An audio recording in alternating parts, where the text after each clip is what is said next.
नमस्कार दोस्तों, स्वागत है आपका मेरे YouTube चैनल पे। दोस्तों, आज इस वीडियो में हम बात करेंगे एक महत्वपूर्ण विषय पर, जिसे हम भक्ति काल पढ़ते हैं। भक्ति काल में हमने कृष्ण भक्ति शाखा पढ़ी। कृष्ण भक्ति शाखा के अंदर कवियों के बारे में तो हम पढ़ेंगे, लेकिन उससे पहले एक उसमें महत्वपूर्ण चीज है, वो है अष्टछाप। उसमें देखा होगा आपने, वल्लभाचार्य के शिष्य जो हुए और विठलनाथ के जो शिष्य हुए, अष्टछाप के जो कवि थे उसमें वो दोनों सम्मिलित हैं। वल्लभाचार्य के शिष्य भी और गुरु विठलनाथ के शिष्य भी। और उसी अष्टछाप की स्थापना की जाती है विठलनाथ के द्वारा। ठीक उसी अष्टछाप के बारे में आज हम क्या करेंगे, इस वीडियो में बात करेंगे। चलिए स्टार्ट करते हैं। अष्टछाप।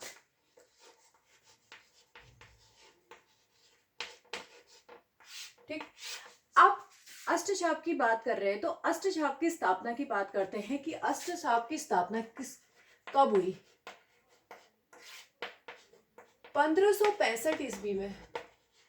1565 ईस्वी में किसकी स्थापना होती है दोस्तों? अष्टछाप की स्थापना की जाती है। और अष्टछाप की स्थापना की जाती है किसके द्वारा?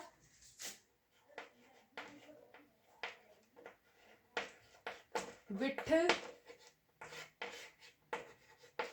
नाथ के द्वारा स्थापना। ठीक, कुल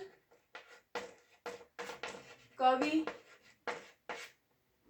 यानी भक्त इसमें कितने थे? अष्टछाप से ही पता चल रहा है कि अष्टछाप में कुल कवि थे, यानी इनको हम भक्त कवि कहेंगे।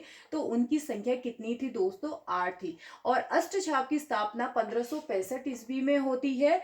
गुरु विठलनाथ के द्वारा इसकी स्थापना होती है। अब ये विठलनाथ कौन थे? ये विठलनाथ गुरु गुरु वल्लभाचार्य के क्या थे? पुत्र थे। गुरु वल्लभाचार्य का एक अलग उन्होंने स्थापना की थी, उन्होंने पुष्टि मार्ग की स्थापना की थी। ठीक हो गया। लेकिन उनके पुत्र जो विठलनाथ थे, विठलनाथ ने अष्टछाप की स्थापना की थी 1565 ईस्वी में। अब अष्टछाप में जो 8 कवि हैं उनको 2 भागों में बांट रखा है। एक गुरु किसके थे? एक थे वल्लभाचार्य के शिष्य, एक थे विठलनाथ के शिष्य।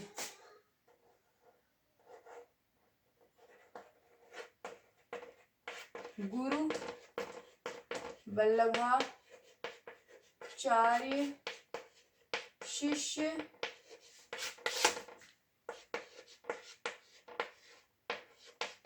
विठलनाथ शिष्य। ठीक, अब देखिए इस तरह से इनको बांट रखा है। एक तो गुरु वल्लभाचार्य के शिष्य थे 4, और 4 किसके थे? गुरु विठलनाथ के। ठीक हो गया। विठलनाथ के शिष्य और गुरु वल्लभाचार्य के। कभी कभी इसमें क्या पूछा जाता है? इनका क्रम पूछा जाता है, किस तरह से इनका क्रम है। अब गुरु वल्लभाचार्य के जो 4 शिष्य हुए, उनमें प्रथम जो शिष्य थे, सबसे बड़े जो थे, वो कौन से थे? नंबर 1 पे है कुंभन दास। कुंभन दास। कुंभन दास थे सबसे बड़े। दूसरे नंबर पे इसमें आते हैं सूरदास जी। सूरदास।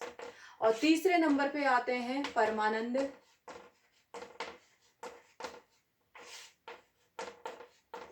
और चौथे नंबर पे हमारे कौन आ जाते हैं? कृष्णदास।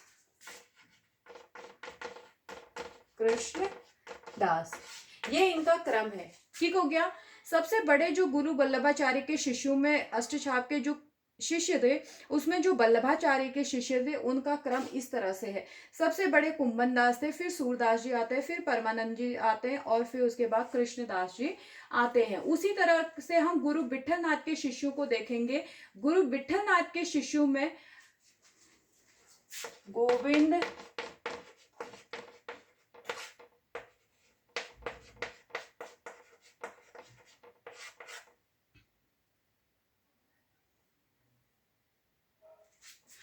गोविंद गोविंद स्वामी, चितानंद, और फिर उसके बाद चतुर्भुज दास।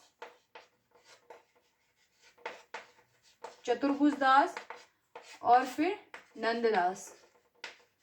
नंददास। ठीक, ये इनका क्रम है। किनका? गुरु विट्ठलनाथ के शिष्यों का। अष्टछाप की स्थापना होती है 1565 ईस्वी में। विट्ठलनाथ के द्वारा इसकी स्थापना की जाती है। कुल इसमें जो कवि थे यानी भक्त कवि थे वो थे 8, और उन 8 भक्त कवियों को 2 भागों में विभाजित किया गया है, जिसमें से 4 हमारे गुरु वल्लभाचार्य के शिष्य थे और 4 क्या थे? विट्ठलनाथ के शिष्य थे। अब गुरु वल्लभाचार्य के शिष्यों का अगर क्रम की बात करें तो सबसे बड़े इसमें कुंभन दास थे, दूसरे नंबर पे सूरदास आते हैं, तीसरे नंबर पे परमानंद दास आते हैं, चौथे नंबर पे कृष्णदास आते हैं। वैसे गुरु विट्ठलनाथ के शिष्यों का अगर हम क्रम देखें तो उसमें सबसे बड़े गोविंद दास, फिर चितानंद दास, चतुर्भुज दास, फिर नंददास। इस तरह से ये इनके शिष्यों का क्या है दोस्तों? क्रम है। अब इसमें जानेंगे कि किस कवि की क्या वहां पे जगह थी, किस तरह से उनको अलंकृत किया गया था। ठीक हो गया। इसमें अगर अष्टछाप के कवियों की बात करें, अष्टछाप के कवियों में सबसे वरिष्ठ अष्टछाप के कवियों में वरिष्ठ, आपको पता ही चल गया है वरिष्ठ कौन थे? कुंभन दास। कुंभन दास, कुंभन दास को सबसे वरिष्ठ माना गया है। किस में माना गया है? अष्टछाप के कवियों में। और सबसे छोटे कौन थे?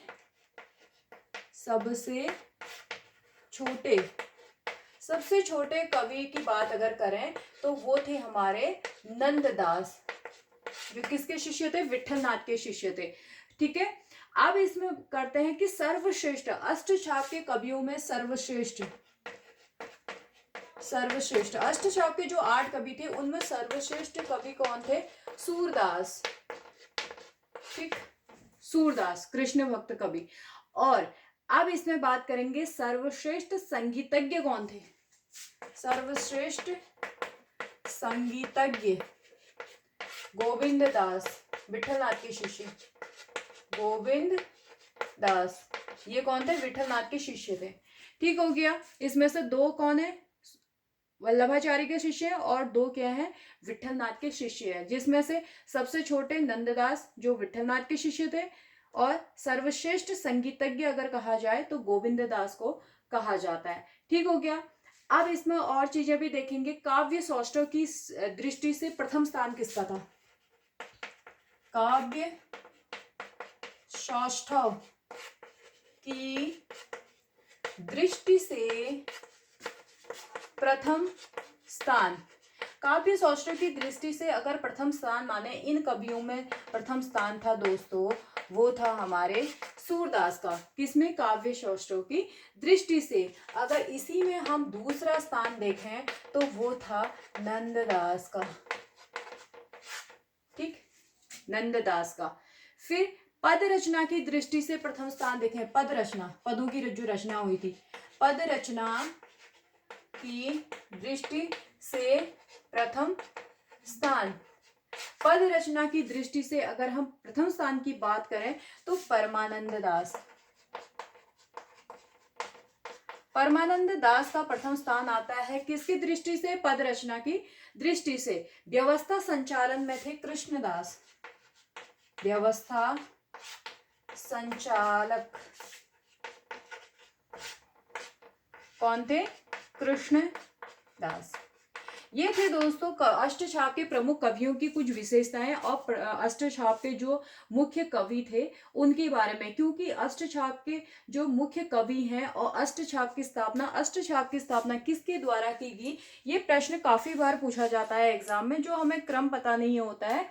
तो मैं इसमें लेके आई थी अष्टछाप के जो हमारे कवि थे और किसके द्वारा इसकी स्थापना हुई, ये तथ्य।